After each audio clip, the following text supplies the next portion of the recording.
अस्सलाम वालेकुम जी हसन जी लतीफ़।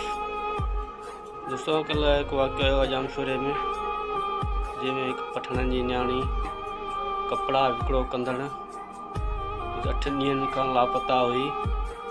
उनजो कल जामशोरे शहर यूसुफ ॻोठ में जबूली इलाइक़े में उन जो लाश हथायो आहे। अफ़सोस खां चवणो थो पवे या पठण जी न्याणी हुजे या सिंध जी न्याणी हुजे या पंजाब जी न्याणी हुजे या बलोचिस्तान जी न्याणी हुजे, न्याणी त न्याणी आहे, पर हू हिकु कपिड़ा विकिणो कंदड़ न्याणी पंहिंजे बचनि जो पेट गुज़र कंदड़ खां बि हू ज़ालिम वेशी कोन मिलिया। अड़े हुन कपिड़ो विकिणंदड़ न्याणी तव्हांजो कहिड़ो ॾोह कयो, ज़ालिम हो। असां त सिंधी महिमान नवाज़ी आहियूं, असांजी सिंध में इहे क़त्लेआम ऐं ज़ुल्म छो था थियनि। SSP जामशोरे खे वॾे अफ़सोस सां चवणो पए, यकीन असांजी गैरत आहे न, उहा मरी वई आहे।